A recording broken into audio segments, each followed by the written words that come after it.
Hello friends, तो कैसे हैं आप सभी। उम्मीद है कि आप सभी अच्छे होंगे। हमने अपनी पिछली वीडियो में इलिस्ट्रेशन 4 तक कंप्लीट कर लिया है। आज का हमारा मोटिव रहेगा कि हम करें इलिस्ट्रेशन 5 कंप्लीट। तो सबसे पहले हम इलिस्ट्रेशन 5 को अच्छे से समझते हैं, फिर हम इसे अच्छे से करते हैं। इलिस्ट्रेशन 5 आपकी छोटी सी है, लेकिन इसमें समझने वाला पॉइंट क्या है वो आपको ध्यान से समझना है। इसमें बोलो है A and B are partner in a firm. A और बी क्या है, पार्टनर है एक फर्म में। A is entitled to a salary of 20,000 per month. जो ए है वो हकदार है। एंटाइटल्ड का मतलब होता है हकदार। सैलरी के 20,000 पर मंथ, यानी कि उसे पर मंथ हमें 20,000 रुपीज़ देनी है। And a commission of 10% of net profit before charging any commission. और यहाँ पे क्या बोला हुआ है कि 10% हमें क्या देनी है, इसकी कमीशन देनी है ऑफ नेट प्रॉफिट में से बिफोर चार्जिंग एनी कमीशन। किसी भी और कमीशन को चार्ज करने से पहले हमें इसकी 10% कमीशन देनी है प्रॉफिट में से।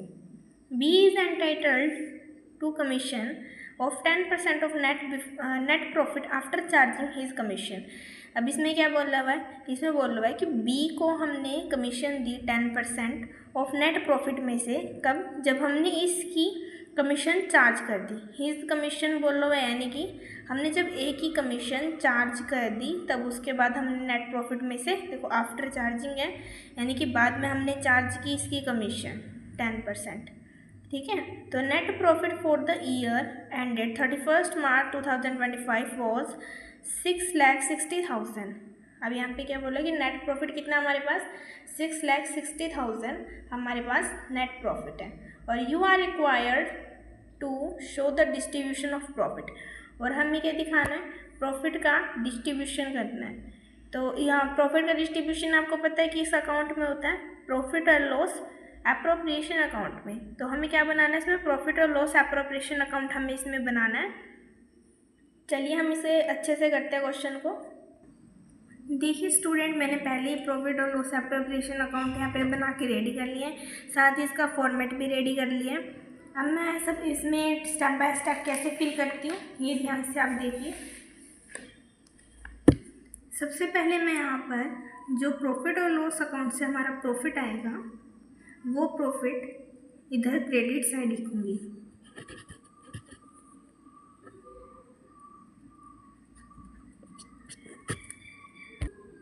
प्रॉफिट लिखने के बाद अब हमें कहा हुआ था कि हमारे पास ए की सैलरी है, कितनी है 20,000 पर मंथ। तो हम कैसे लिखेंगे वर्किंग नोट में, एज सैलरी,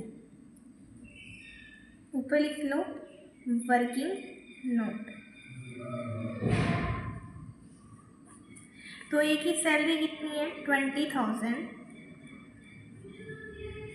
पर मंथ, यानी कि 2,40,000 उसके एक साल की सैलरी बैठती है। तो हम इसमें इधर की साइड लिखेंगे टू ए सैलरी 2,40,000। तो ये देखिए एज सैलरी हमने यहाँ पे लिख लिया है। अब आगे देखते हैं कमीशन वाली एंट्रियाँ कैसे होंगी। तो आप यहाँ पर देखिए ए का बोला होगा कि 10% हमें नेट प्रॉफिट में से उसे देना है। देखो यहाँ पे भी नेट प्रॉफिट यानी कि टोटल जो प्रॉफिट है उसमें से हमें 10% देना है, ए को भी और बी को भी। लेकिन 10 का है नहीं, सॉरी, ए का है बिफोर चार्जिंग वाला केस और जो बी है उसका है आफ्टर चार्जिंग वाला केस। ठीक है, तो आफ्टर चार्जिंग और बिफोर चार्जिंग हमें दोनों करके दिखाएंगे। और मैंने आपको बताया भी था आफ्टर चार्जिंग और बिफोर चार्जिंग का केस जब हमने पिछला क्वेश्चन 4 किया था मैनेजर कमीशन वाला। लेकिन यहाँ पे ध्यान देने वाली बात यह कि एक मैनेजर की जो कमीशन होती है वो एक प्रकार का चार्ज अगेंस्ट प्रॉफिट होता है, लेकिन जो पार्टनर्स की जो कमीशन देनी होती है वो चार्ज अगेंस्ट प्रॉफिट नहीं होता, ये एप्रोप्रिएशन ऑफ प्रॉफिट होता है। इसलिए हम एप्रोप्रिएशन प्रॉफिट जो अकाउंट बना रहे हैं उसी में इसकी एंट्री कर रहे हैं, वरना नहीं तो हम क्या करते हैं, मैनेजर की होती या किसी और व्यक्ति को देना होता, आउटसाइड होता जो, तो फिर हम बनाते हैं प्रॉफिट और loss account after charging before charging के केस में। तो अब इसका देख लेते हैं कैसे होगा क्वेश्चन का आगे। ये देखिए स्टूडेंट्स, ए कमीशन यानी बिफोर चार्जिंग का बोला हुआ था, तो इसको सिंपल ही नेट प्रॉफिट में से मैंने ऐसे निकाल लिया। लेकिन यहाँ पे बी कमीशन है, बी की कमीशन में आफ्टर चार्जिंग के बारे में बोल हुआ था, तो जितना ऊपर रेट है उतना ही नीचे उसको क्या कर देंगे, ऐड कर देंगे। तो 100 में मैंने इसे 10 को प्लस किया तो 110 आया, तो वही मैंने डाउन में लिखा। और 11 6 जा 66 और यहाँ पे हमारा आ गया 60,000। तो इससे हम इधर की साइड में लिखेंगे 2 A's commission and B commission. देखिए इस तरह A commission and B commission हमने इस तरह इसको लिखेंगे। अब जब हम हमारी पूरे होगी एंट्री, अब इसके बाद और कोई एंट्री नहीं है। लेकिन देखिए ये 6,60,000 है, और अगर हम ये इससे लेस बैठता है, अगर हम इसमें से ये सभी तीनों को माइनस कर दें तो हमारे पास बचता है 2,94,000। अब 2,94,000 को हमें इन दोनों की प्रॉफिट शेयरिंग रेशो में डिवाइड करना होगा। अब इस क्वेश्चन में ध्यान देने वाली बात क्या है कि यहाँ पे प्रॉफिट शेयरिंग रेशो हमें नहीं दिया हुआ, यहाँ पे कंफ्यूज होने की ज़रूरत नहीं है।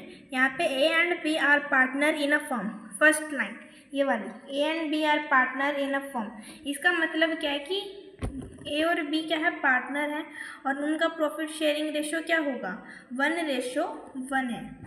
कई क्वेश्चन में हमें निकालना पड़ता है प्रॉफिट शेयरिंग रेशो कैपिटल में से, लेकिन यहाँ पे सीधा ही बोला हुआ है कि are partner in a firm, ये लाइन बोली हुई है। इस लाइन का मतलब यही है कि उनका रेशो क्या होगा, 1:1 होगा। तो ये देखिए स्टूडेंट, मैंने यहाँ पे प्रॉफिट डिस्ट्रीब्यूशन लिखा और ए का और बी का दोनों का प्रॉफिट डिस्ट्रीब्यूशन कर दिया 1/2 1/2।